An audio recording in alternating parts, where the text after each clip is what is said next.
Be great. And this week, we have had our beginning of our Be Great Journal Challenge.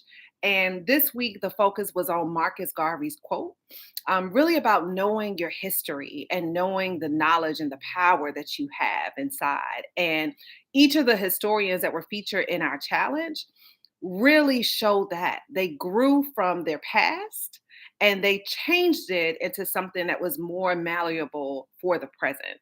And I have on the call actually one of the historians that was a part of this challenge. And Giselle Clemens, I'm going to see if you can get on. I don't know if you're on now, but I hope you are. um, she is. And so, what we'll do, because you can't see her, I hope that you can hear her. And so, Giselle, what was something that you got out of being in this challenge? Yes, in the challenge this past week. What I received wholeheartedly from this challenge this week was just a feeling of not being alone in what I was experiencing and what I was needing. I actually caught the replay of the opening night last night, and the quotes, the conversation, the community. I wish I was there live. It was so enriching and encouraging, and it was beautiful for the space that you created, Tamiko, to create connections or even further establish ones that were already existing.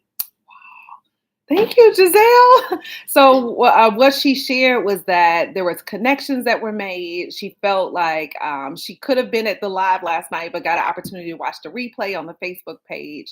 But really felt, honored. And what else did you say, Giselle? I want to make sure I'm giving you your I top. felt honored that I Felt was, honored. and just and witnessing the space that you created that was able, that so many people being able to be poured into and pour out.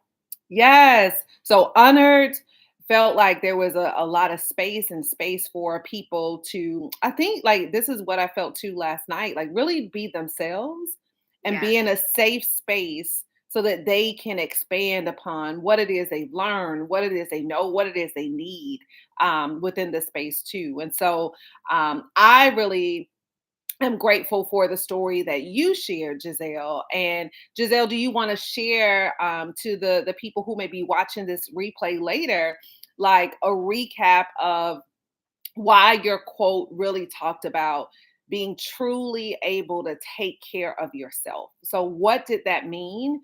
And why is that important, especially when we're thinking about Marcus Garvey, and knowing your history and the knowledge is power, and you should be a tree that has roots. Why are those things important?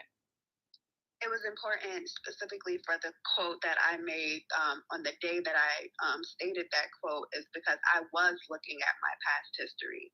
I was looking at what was happening to me and how it was affecting my mental health, and decided that day that I was going to take back my power and really get the help that I needed. And I just finished a therapy session to address the medical trauma that I experienced in 2020, after physicians told me for almost 2 years that what I was experiencing was just constipation, when in reality it was a tumor embedded in my spinal cord.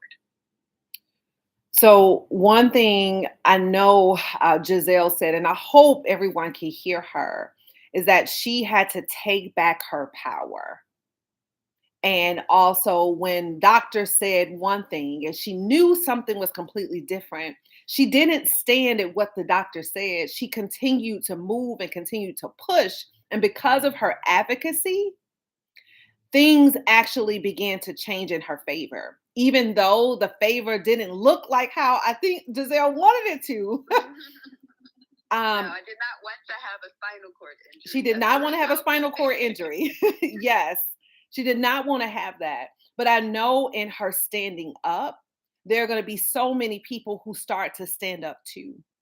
And so I'm so grateful for Giselle being in the space, for Chi Chi being in the space, for Marissa being in the space, for Drew to be in the space, for Gloria, Pamela, Mia, all of these historians and Dr. Watkins, for all of them coming into the space this past week to really stand up, advocate, and put themselves first.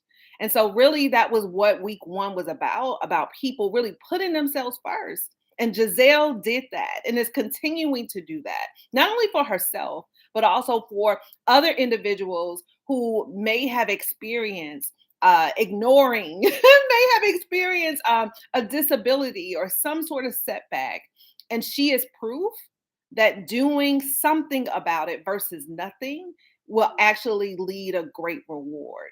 And so our hope definitely, and we're going to do this on Instagram live in just a second, but our hope definitely for anyone who is going through at this moment to really stand in your own power and to really trust yourself. And as Giselle said, put yourself first.